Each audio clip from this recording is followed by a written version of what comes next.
এমন একটি কিতাব আল্লাহ রাব্বুল আলামিন দিয়েছেন, এই সূরাকে বলা হয়েছে কোরআনের মা। 114 খানা সূরা রয়েছে। এই সূরা আপনাকে পরিপূর্ণ করে পড়তে হবে, একদম পুরো সূরাটা পড়তে হবে। তারপরে যখন তার জোড়া লাগাতে যাবেন তখন 2 আয়াত 3 আয়াত যথেষ্ট আছে। আপনার তাড়াহুড়ো আছে, আপনি 2 আয়াত 3 আয়াত 4 আয়াত পড়েন। বা খুব লম্বা, অনেক বুড়ো মানুষ, জাইফ মানুষ, কমজোর মানুষ আছে, আপনি ধরলেন সূরা বাকারা, এইদিকে মনে মনে বলছে এই কারি সাহেব না কোন শালা কি এসে রে, নামাজ ছেড়ে দিয়ে পালিয়ে যাবো নাকি। তার জন্য আদ-দীনুল ইসর বলা হয়েছে, দিনটা হচ্ছে আসান সহজ। তার জন্য নবীজি বলেছেন তারপরে কি করা, মন হলে লম্বা সূরা পড়ো, মন হলে মধ্যম সূরা পড়ো, মন হলে 2 আয়াত 3 আয়াত পড়ে নাও, সূরা নামাজ হয়ে গেল। তাহলে নামাজ কেমন করে পড়বো, কেমন করে নিজের জীবনটাকে কাটাবো, একটা একটা করে যতগুলো বিধিবিধান আল্লাহ রাব্বুল আলামিন দিয়েছেন সমস্ত বিধিবিধানে কোরআনে দেওয়া আছে। এবং দ্বিতীয় নম্বরে নবীর হাদিস। জি, তো আমি বলছিলাম যে আল্লাহ রাব্বুল আলামিন এমন একটি কিতাব আমাদেরকে দিয়েছেন, এই কিতাব শুনলে নাকি, পড়লে নাকি, এই কিতাবকে একটা একটা করে আপনি যদি বলেন যে মৌলানা আমার দ্বারা কারি হাফিজ মৌলানা তালবিলিমদের মতো পড়া হয় না, কে বলেছে যে আপনি লটকা লটকা করে পড়বেন, আটকে আটকে পড়বেন, আলহামদুলিল্লাহ পড়বেন তো আপনার গুনাহ হয়ে যাবে। কিছু কিছু মুফতি দুনিয়ার বুকে তৈরি হয়েছে, বলছে কোরআনটা ভুল পড়ছে, এই কোরআনটা এরকম পড়লে পরে গুনাহ হয়ে যাবে, কাবিরা গুনাহ হয়ে যাবে। আরে ভাই, তোমার মতন যদি হাফিজ 100টা ওর পিছে লাগা থাকে তাও ঠিক করতে পারবে না কেন? আর বয়স প্রায় মোটামুটি 70, 60, 65 হয়ে গেছে। বেচারা যেরকম করে পড়েছে, আরে যেরকম ন্যাংরা খোলা করে পড়তে পারছে, পড়ছে তো কমসে কম। আর তুমি ফতোয়া দিয়ে দিলে এমন করে, বেচারা তো সকাল সন্ধ্যা কোরআনটা খুলে দেখছিল, যেদিন থেকে ফতোয়া শুনেছে যে পড়লে গুনাহ হবে সেদিন থেকে আর কোরআনটাকে খুলে দেখে না। তাহলে এই জায়গাতে গুনাহ হলো বেশি না ওই জায়গাতে গুনাহ হলো বেশি? আরে যেই রকম করে পারছে তার শক্তি অনুযায়ী পড়ছে। অন্তর্যামী হচ্ছে আল্লাহ রাব্বুল আলামিন, অন্তরের মালিক হচ্ছে আল্লাহ। যেই রকম করে পড়েন কোরআন পড়তেই হবে, কোরআনের শিক্ষা নিতেই হবে। যেই রকম নামাজ পড়া ফরজ, ওই মতো কোরআনের শিক্ষা নেওয়া ফরজ, দ্বীনি শিক্ষা নেওয়া ফরজ। কেন? তালাবুল ইলমে ফারিজাতুন আলা কুল্লি মুসলিম যে হাদিসটা আছে, হাদিসটার রাবি কিন্তু একটাই। একে অনেকে বলে, মুহাদ্দিসিনে কেরাম বলেছেন হাদিসটা কিন্তু গরিব। গরিব বলে কেন? একটা রাবি আছে। তো এর অপোজিটে কোনো হাদিস আছে যাকে ছেড়ে দেওয়ার উপর আমল করব? এখানে শেখ বসে আছেন, এর অপোজিটে হাদিস নাই তো। এই জন্য এই যে ফরজ শব্দটি বলেছেন যে প্রত্যেক মানুষের উপরে, নর নারীর উপরে শিক্ষা অর্জন করা ফরজ। এই ফরজ মেনে কোরআনের শিক্ষা নিতে হবে। আপনি বলবেন কেমন করে মৌলানা? একটা লোক ড্রাইভিং জানে না, ড্রাইভিং জানে না, আর গাড়িতে চেপে গেছে, আর গাড়িতে চেপে গিয়ার দাবিয়েছে, গাড়ি স্টার্ট করেছে, আর হঠাৎ করে দেখেন যে কোন জায়গাতে গাড়াতে ফেললো, কাকে যে দেবে চলে গেল, অ্যাক্সিডেন্ট করে চলে গেল। তো বিনা জানাতে একটা লোক কোনো কাজ করতে পারে না। ডাক্তারি করতে গেলে ডাক্তারি শিখতে হবে, প্র্যাকটিক্যাল ফিল্ডে আপনাকে আমল করতে হবে, কাজ করতে হবে। একটা থিওরি, একটা প্র্যাকটিক্যাল। থিওরি করে হয় না, প্র্যাকটিক্যাল করতে হয়, না হলে গোস্তের সুই রোগে করে দিবে, রোগের সুই গোস্তে করে দিবে। তো এই জায়গা তো প্রত্যেক জিনিসে শিক্ষা না নিলে পারে সেই কাজটা আপনার দ্বারা সম্ভব না। আল্লাহর ইবাদত বান্দিগি যে করব আমরা, এই শিক্ষা যদি না থাকে তাহলে আল্লাহর ইবাদত বান্দিগি করা সম্ভব নয়। জি, এই জন্য খাস করে বিশ্বনবী কি বললেন? শিক্ষা অর্জন করাটা ফরজ, একদম ফরজ। কোন শিক্ষা অর্জন করা ফরজ মৌলানা? কোরআন এবং হাদিসের শিক্ষা, আল্লাহ এবং রাসূলের কথা নিতে হবে, শিক্ষা নিতে হবে, এটা ফরজ। তার সাথে সাথে দুনিয়াবী শিক্ষা, দুনিয়াতে চলার জন্য আপনাকে নিতে হবে, এটা কথা না যে স্কুল কলেজে বিশ্ববিদ্যালয়ে পড়তে হবে না, এটা কথা না। দুনিয়াতে চলতে গিয়ে পড়তে হবে। কেন? জাফর বিন আবি তালিবকে বিশ্বনবী বলেছিলেন তুমি যাও মুলকে শাম, ওখানের ভাষা তুমি শিখে এসো, কেন ওই ভাষাতে তুমি দাওয়াতের কাজ করবে। তার জন্য অন্য অন্য ভাষা, দুনিয়াবী হিন্দি, ইংরেজি, ইংরেজি, আরো কত কি মালয়ালম ভাষা আছে, ভারতবর্ষ অনেক ভাষা আছে। হ্যাঁ, কর্ণাটকে যাবেন কেনাডা ভাষা, ইল্লিরে, ইঙ্গুড়ি, মাত্রে, বাড়িয়ে, এই শব্দ, মানে অনেকগুলো ভাষা। তো ওদের ভাষা, ওই ভাষাতে আপনাকে শিক্ষা অর্জন করতে হবে, ওই ভাষাতে যেন দাওয়াত তাবলীগের কাজ করতে পারেন। কিন্তু মেন যেটা হচ্ছে সেটা হচ্ছে কোরআন এবং হাদিস। কোরআন এবং হাদিস আপনাকে নিতে হবে।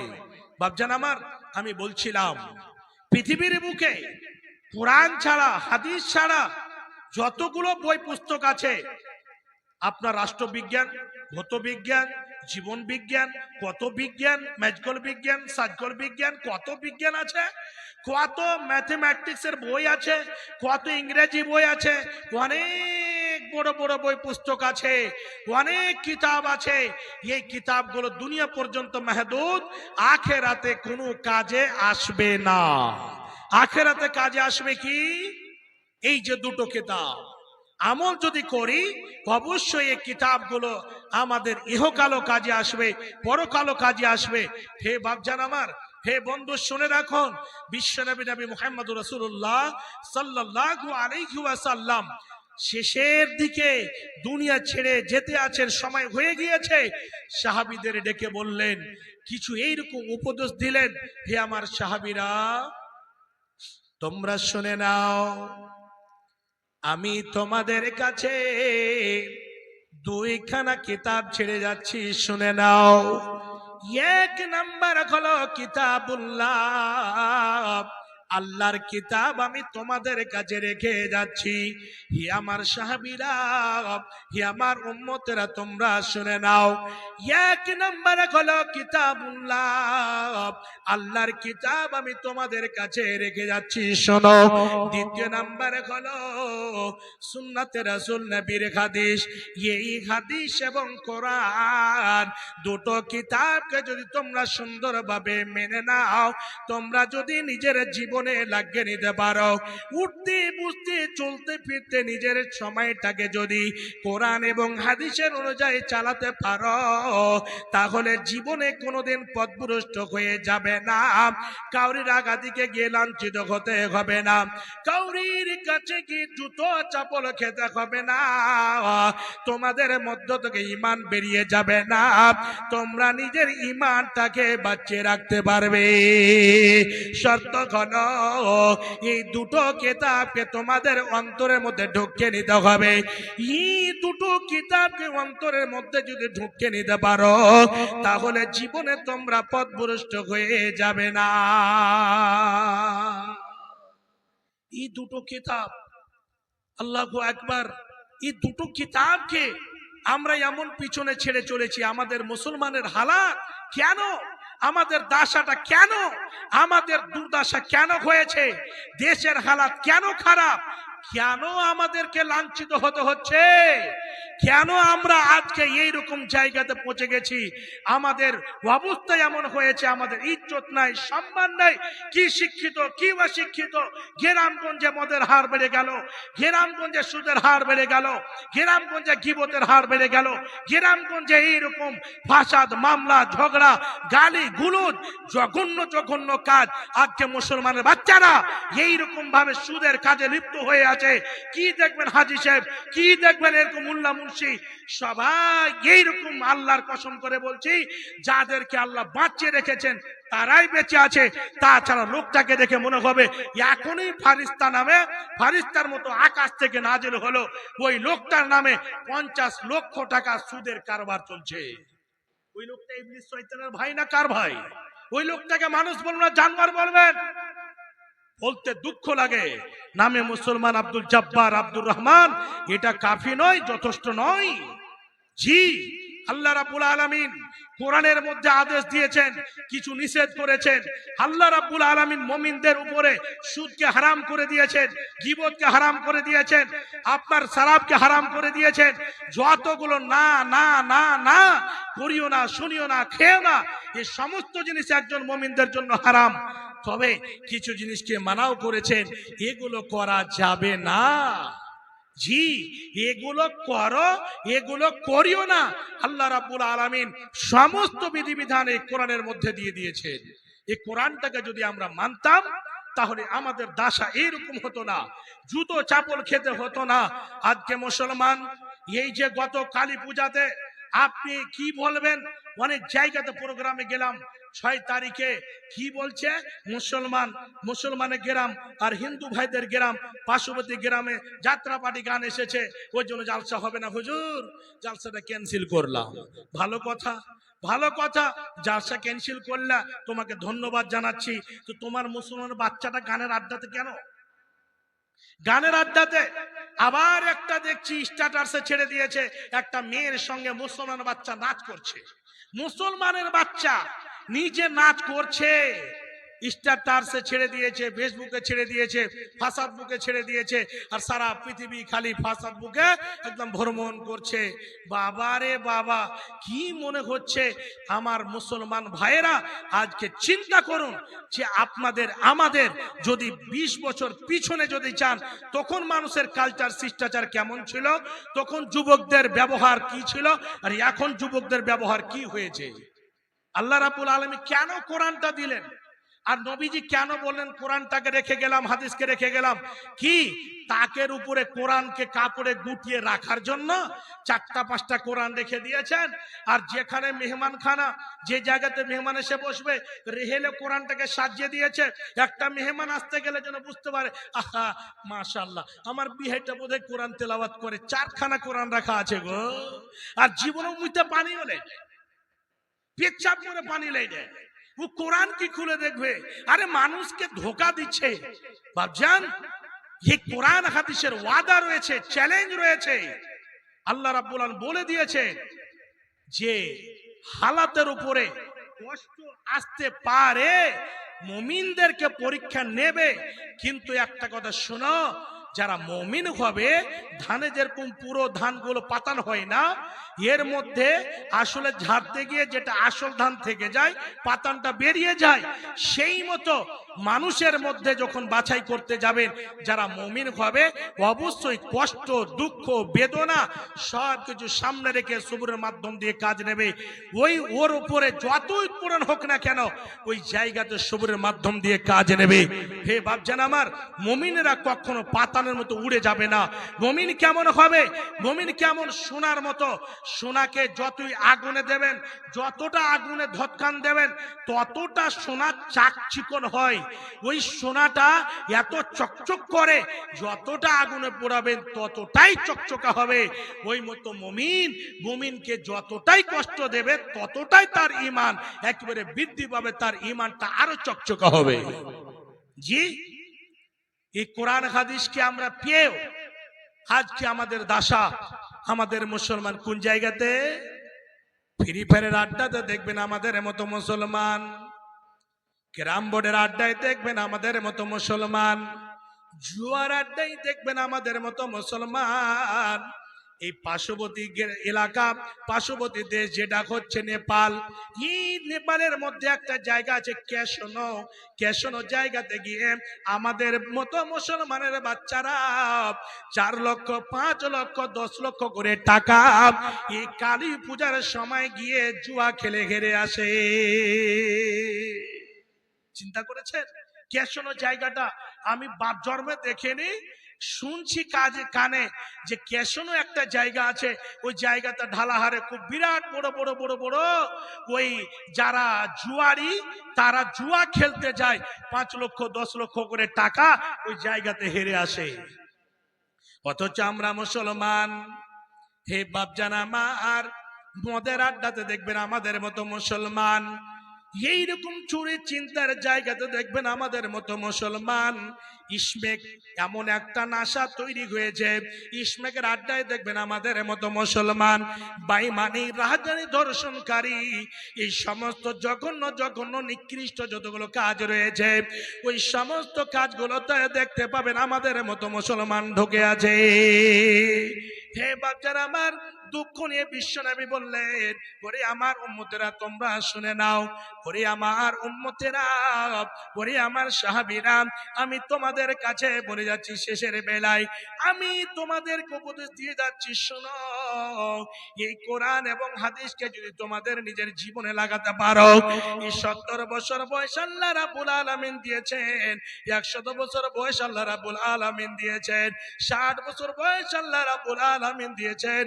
এই বয়সটাকে যদি তোমরা মূল্যবান মনে করো, সময়টাকে এক second second second, minute minute, ঘন্টা ঘন্টা, রাত 12 ঘন্টা, দিন 12 ঘন্টা, এইরকম করে যদি 24 ঘন্টায় সময়টাতে যদি তুমি কোরআন হাদিসকে লাগাতে পারো, কোরআন হাদিস অনুযায়ী যদি নিজের জীবনটাকে কাটাতে পারো, তাহলে তোমরা শুনে নাও, কোন মায়ের বেটা তোমাদেরকে পথভ্রষ্ট করতে পারবে না। হে বাপজান আমার, এই কোরআনকে আমরা পেয়েছি, কোরআন একবার করে দেখলাম না, হাদিসকে একবার করে দেখলাম না, এই কোরআনে আল্লাহ রাব্বুল আলামিন কি বলছেন, কোরআনের মধ্যে কি কি হীরামণি মুক্তা রয়েছে, কোরআনের মধ্যে কি মধু রয়েছে, এই কোরআনের মধ্যে আল্লাহ রাব্বুল কি বলতে চেয়েছেন। হে বাপজান আমার, একটা হরফ যদি আপনি পড়েন, তেড়া বেঁকা করে যদি পড়েন, আলিফ লাম মিম যদি পড়েছেন, আল্লাহ রাব্বুল আলামিন আলিফের জন্য 10 নেকি দিয়েছে, লামের জন্য 10 নেকি দিয়েছে, মিমের জন্য আপনাকে 10 নেকি দিয়েছে।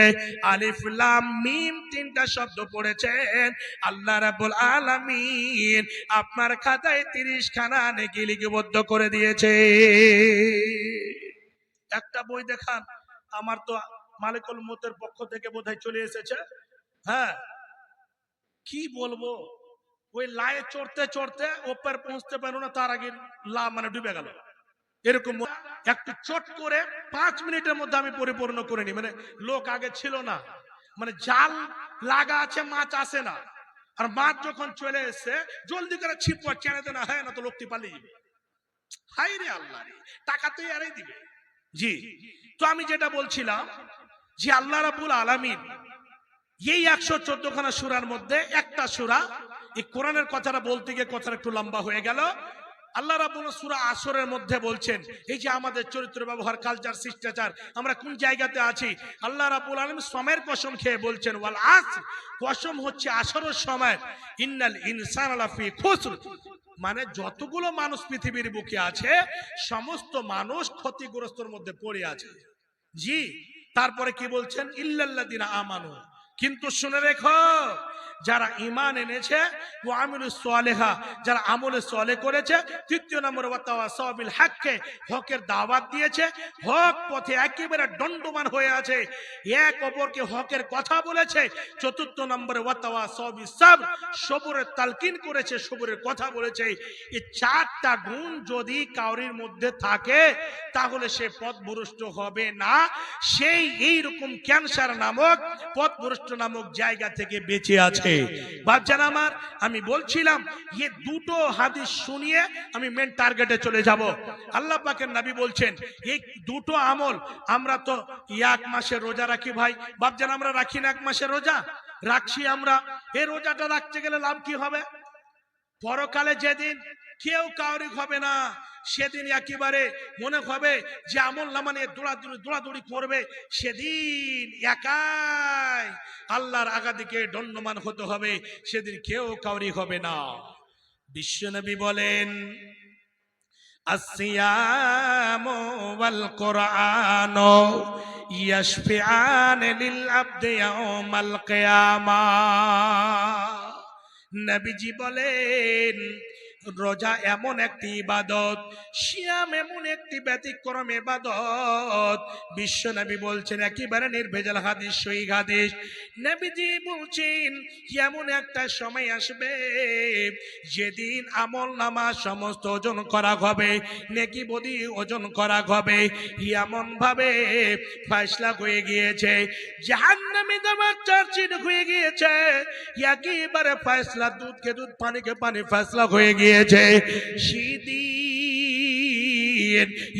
এই যে রোজা রয়েছে, যে কত কষ্ট করে আমরা সিয়াম পালন করি, কত কষ্ট করে রোজা রাখি, এই যে সাহারি খাওয়া থেকে নিয়ে ইফতার পর্যন্ত দিনের বেলে কত খাবার জিনিস ঘরে রাখা আছে, কত খাবার জিনিস ফ্রিজে রাখা আছে, কত পান করার বস্তু বাড়িতে আছে, কিন্তু এক ফোঁটা মুখে পানি উঠিয়ে দিই না, একটা ফলগুলো উঠিয়ে মুখে দিই না।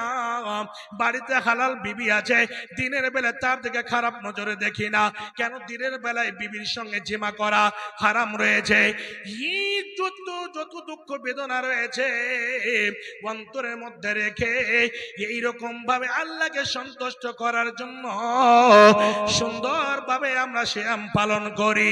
সেই ভীষণ দিনে আল্লাহ রাব্বুল আলামিনের আগাদিকে যেই মতো রৌদ্র পড়ছে পড়ছে পড়ছে, হঠাৎ করে ছায়া চলে আসলো, হঠাৎ করে মেঘ মেঘান্নক হয়ে গেল আকাশের মধ্যে।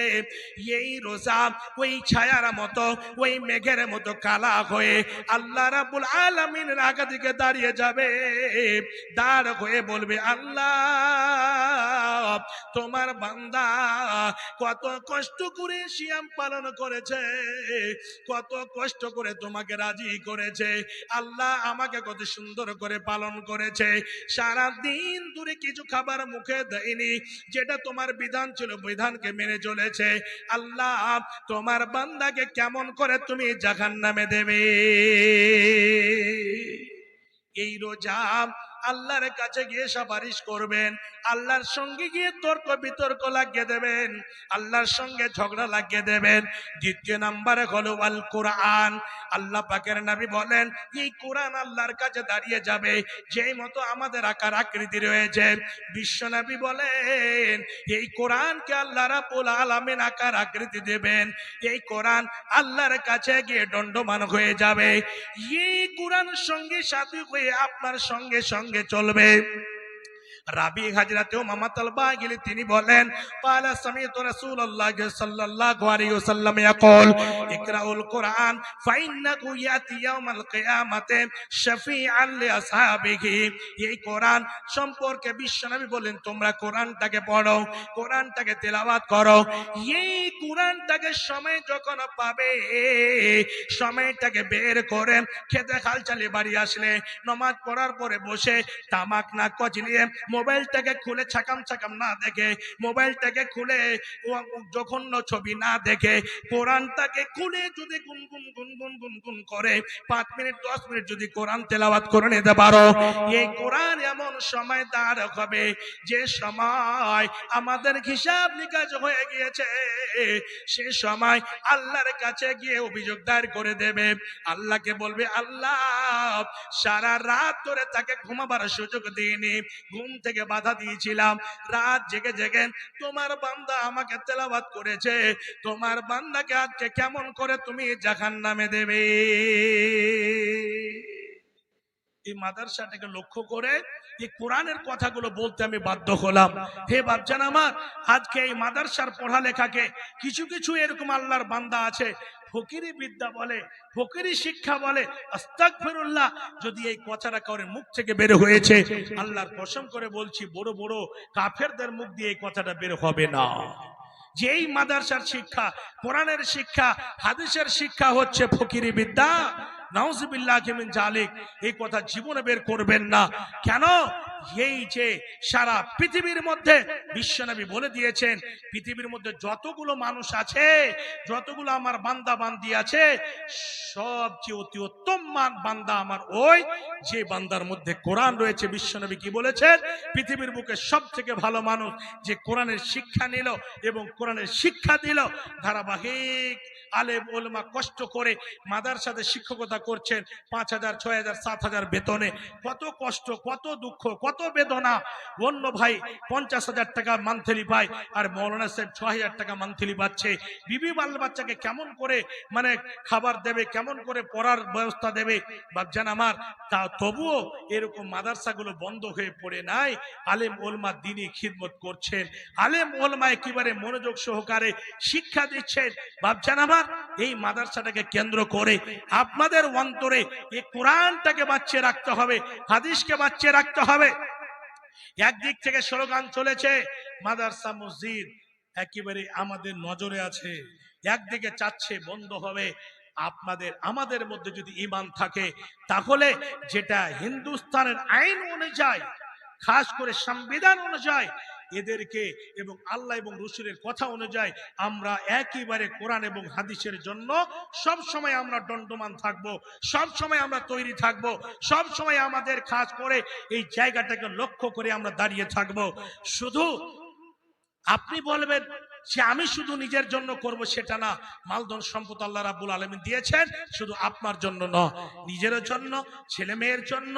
গ্রামের মধ্যে অনেক অসহায় রয়েছে, মসজিদ মাদ্রাসা রয়েছে, যে জায়গাগুলোতে দিতে হবে। হে বাপজান আমার, আল্লাহ রাব্বুল আলামিন আমাদেরকে পাঠিয়েছেন, আবার আমাদের দুনিয়া ছেড়ে যেতে হবে। সময় আসতে গেলে একেবারে বুড়ো বাবা আছে, তার আগে ছেলে চলে যাবে, ছেলে আছে বুড়ো বাবা চলে যাবে, ছেলে আছে পতিন লাতিন পোতা আর আপনার লাঠি এই সামনে চলে যাচ্ছে। আল্লাহ রাব্বুল আলামিনের পৃথিবীর বুকে আসার সিরিয়াল আছে, যাওয়ার কিন্তু কোনো সিরিয়াল নাই। কখন যে ডাক পড়ে যাবে সেটা আল্লাহ ভালো জানেন। বাপজান আমার, এই গরিব মাদ্রাসাকে কেন্দ্র করে, এই গরিব মাদ্রাসাকে লক্ষ্য করে আল্লাহ রাব্বুল আলামিন আমাদের অনেক ধন সম্পদ দিয়েছেন। কেবল এখন ধান কাটতে লেগেছেন, ধান কাটার পরে ভুট্টা লাগাবেন, অনেক বিপদ আপদ আছে। আল্লাহ রাব্বুল আলামিন খাস করে বৃষ্টি দেন না সময় সময়। কেন দেন না? আমাদের চাল দোষে, আমাদের আমল দোষে হতে পারে। বৃষ্টি যদি হয় তাহলে আল্লাহ নিজে বলেছেন যে আমার অনেক মাখলুকাত রয়েছে, পোকা মাকড় রয়েছে, পিপিলিকা রয়েছে, অনেক আমার মাখলুকাত রয়েছে, তাদের জন্য হতে পারে আল্লাহ রাব্বুল আলামিন বৃষ্টি দেন। ভাবজান, যখন দান পুণ্য কমে যাবে তখন আল্লাহর গজব মাটিতে নেমে আসবে। ভাবজান আমার, একটা গুজরাটের নামে শুনেছিলাম, ওই জায়গাতে কিছু লোক এমন ভাবে একদম কঠোর দিলওয়ালা ছিল, মানে আল্লাহর কাজ করবে না, এইরকম ভাবে আল্লাহ এবং রাসূলের কথা মেনে চলবে না, দান পুণ্য করবে না। আল্লাহ রাব্বুল আলামিন এমন করে ভূমিকম্প দিয়েছিলেন যে কি বলবো আর। আপনি শুনেছেন কারণের নামে, কারণ এত বড় মালদার ছিল, এত বড় ধনী মানুষ ছিল, আল্লাহ রাব্বুল আলামিন সে কারণকে মাটির তলে ঢুকিয়ে দিয়েছেন। কিয়ামত পর্যন্ত ঢুকতে থাকবে, একেবারে কিয়ামত পর্যন্ত ঢুকতে থাকবে। এখনো ঢুকতে আছে, ঢুকতে আছে, ঢুকতে আছে। কেন? মালধন সম্পদ ছিল না। মুসা আলাইহিস সালাতু ওয়াস সালামকে বলছে একটু দোয়া করে দাও, মাল হয়ে যাক। মাল হয়ে গেল। আল্লাহ রাব্বুল ওয়ার্ডার থেকে যাও একটু ওসুর বের করে দে, যাকাত বের করে দে, মালের যাকাত বের করে দেখ। তখন বলছে মাল পেয়েছি, কত মেহনত করে পরিশ্রম করে মাল পেয়েছি, যাকাত দেব। আল্লাহর অর্ডার হলো ওই মাল ধন সম্পদকে আল্লাহ রাব্বুল আলামিন একেবারে ঘাড় বরবাদ করে দিলেন, একদম ধ্বংস করে দিলেন। আর ওই কারণ যেই সওয়ারির উপরে সওয়ার ছিল, ওই সওয়ারির সময় একেবারে মাটিতে ঢুকতে লাগলো, ঢুকিয়ে দিলেন, আদৌ পর্যন্ত ঢুকতে আছে। ভাবছেন আমার, মালধন সম্পদ আল্লাহ দিয়েছেন, আজকে আপনার কাছে, কালকে কাউরির কাছে। এই মালধন সম্পদ আস্থায়ী হিসাবে থাকবে না। যদি সঠিক হিসাবে মালধনকে ব্যবহার করেন তাহলে অবশ্যই আল্লাহ রাব্বুল আলামিন আপনার মালকে বৃদ্ধি করবেন, বাড়াতে থাকবেন, বাড়াতে থাকবেন। নচিত আজকে যদি হারাম কামাই, আজকে যদি বেঈমানি শয়তানি করে মাল উপার্জন করেন, 5 বছর আছে আপনার ছেলে মেয়ে কাটোরা নিয়ে বাড়িতে বাড়িতে ভিক্ষা চেয়ে বেড়াবে, এমন অবস্থায় হয়ে যাবে।